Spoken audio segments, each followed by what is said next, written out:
हम ऑपरेटर्स के बारे में पढ़ेंगे। तो ऑपरेटर्स क्या होते हैं, अगर हम बात करें कि ऑपरेटर्स की डेफिनेशन या ऑपरेटर्स को कैसे डिफाइन कर सकते हैं, तो operators are predefined operations that change one function into another. हमारे जो ऑपरेटर्स होते हैं वो एक फंक्शन को दूसरे फंक्शन में कन्वर्ट कर देते हैं। Without function operators are meaningless. अगर हम कोई भी फंक्शन नहीं लगा रहे हैं हमारे ऑपरेटर्स के साथ तो उनका कोई सिग्निफिकेंट मीनिंग नहीं होता। जैसे हम मान लें कि ए जो है, ए के ऊपर अगर कैप लगी हुई है तो इसका मतलब है कि एक ऑपरेटर को रिप्रेजेंट करता है। सपोज हमारा ऑपरेटर है dy dx और अकेला dy dx इसका कोई मीनिंग नहीं है। अगर हम सिंपल टर्म लिख दें प्लस माइनस मल्टीप्लाई, तो इनका कोई मीनिंग नहीं है जब तक इनके साथ कोई फंक्शंस नहीं लगाते। जैसे कि अगर हम कोई फंक्शन लगा देंगे 2 + 3 then it is equal to 5, so without functions operators are meaningless. Similarly अगर हमने कोई हमारे पास कोई फंक्शन है, सपोज हमारा फंक्शन है x² और वो हम ऑपरेट कर रहे हैं किसी ऑपरेटर के ऊपर, कोई ऑपरेटर जो हम हमारे फंक्शंस पे लगा रहे हैं, जैसे हमारा ऑपरेटर है dy dx और हमारा फंक्शन है x² then it is equal to 2x।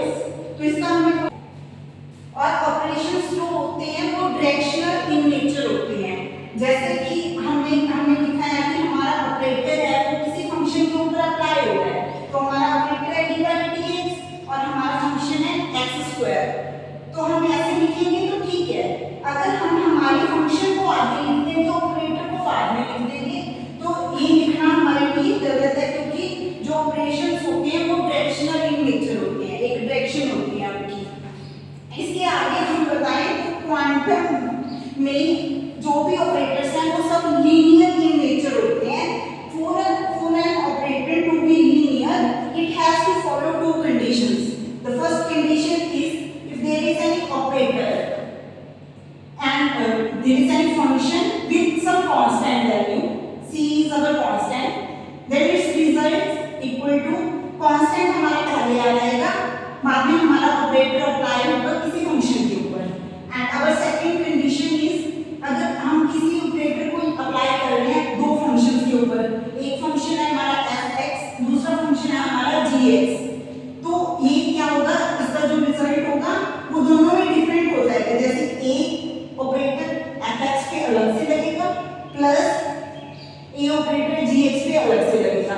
इसलिए हम अगर एग्जांपल्स की बात करें तो हमारा ऑपरेटर है dy dx और अगर हमारा फंक्शन है 4x², तो फर्स्ट कंडीशन के अकॉर्डिंग हम इसको सॉल्व करें तो ये हो गया हमारा कोई भी ऑपरेटर जो हम अप्लाई कर रहे हैं किसी फंक्शन के ऊपर। तो हमारा ऑपरेटर कौन सा है dy dx और हमारा फंक्शन क्या है 4x²। Here 4 is our constant, तो कांस्टेंट क्या आ जाएगा सॉल्यूशन में, पहले आ जाएगा, हम अप्लाई करेंगे dy dx ऑन x², तो ये रिजल्ट आएगा हमारे पास 4। dy dx जब करेंगे x² का तो 2 आगे आ जाएगा, 2 into x is 2 - 1 which is equal to 4 into 2x, तो हमारा इसका रिजल्ट आ जाएगा 8x। सिमिलरली सेकंड कंडीशन पे सेम हमारा ऑपरेटर है dy dx और हमारा कोई फंक्शन है जिसमें दो वेरिएबल्स हैं हमारा, जैसे एक fx है दूसरा gx है, तो ये हमारा fx हो गया, ये हमारा gx हो गया, तो हम इन दोनों को इंडिविजुअली अप्लाई करेंगे ऑपरेटर्स के ऊपर। तो कंबाइन करेंगे, जैसे a ऑपरेटर किसी फंक्शन के ऊपर लग रहा है तो हमारा फंक्शन क्या है, ऑपरेटर है हमारा dy dx और हमारा फंक्शन है 4x² + x।